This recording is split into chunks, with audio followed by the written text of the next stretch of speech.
عمرك سألت نفسك ليه لما بتقلب في الفيسبوك ولا تيك توك في نص الليل تلاقي نفسك فجأة بتتفرج على فيديو واحد بينظف سجادة؟ ومش بس كده، بتكمل للآخر كأنك بتستنى نهاية فيلم.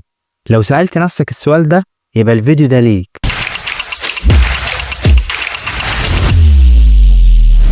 في الغالب وانت نايم على سريرك بتلاقي فيديو كده بيظهر لك فجأة، واحد بينظف سجادة متوسخة جدا والمية نازلة عليها من كل حتة، وانت مش قادر تبطل تتفرج. طب ليه؟ على فكرة انت مش لوحدك، فيديوهات التنظيف دي جابت اكتر من 90 مليار مشاهدة على تيك توك بس في 2023.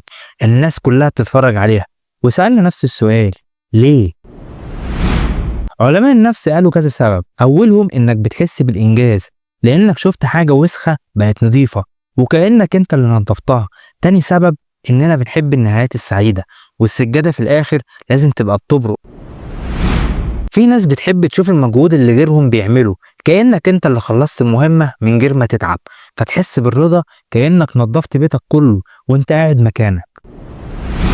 الأصوات في الفيديوهات دي مش بس ممتعة، دي كمان مريحة للأعصاب عند بعض الناس، زي صوت المية أو الفرشة وهي بتمسح السجادة.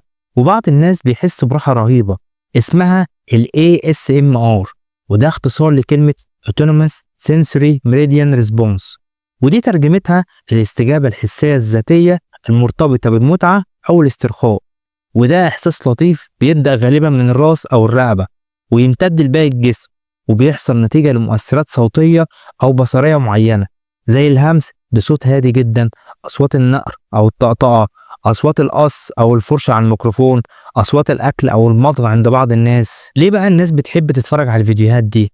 هقولك إن الناس بتتفرج على الفيديوهات دي علشان بتساعدهم يهدوا قبل النوم أو يقللوا من التوتر أو القلق ويحسوا بالاسترخاء، في بعض الحالات حتى لتخفيف الصداع. طبعا مش كل الناس بتحس بالإحساس ده، يعني في ناس بتتأثر جدا وناس تانية بتلاقيه عادي، وفي ناس شايفة الموضوع ده مزعج جدا. المحتوى ده منتشر جدا على يوتيوب وفي قنوات متخصصة بس فيه.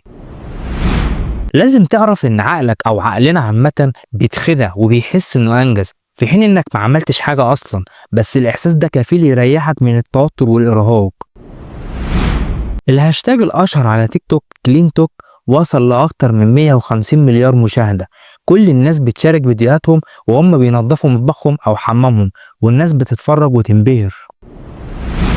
في استشاريين نفسيين قالوا ان دي طريقة ممتازة لتفريغ الضغط، وانها بتديك احساس بالسيطرة والانجاز حتى لو مؤقت.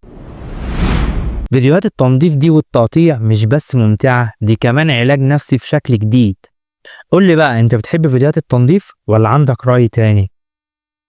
انا عن نفسي بحب الفيديوهات اللي بيجيبوا فيها حاجة عدى عليها سنين ويمكن تكون من ايام الحرب العالمية التانية، زي مسدس او آلة كبة، ويشيل الصدى من عليها ويرجعها جديدة كأنها لسه مصنوعة.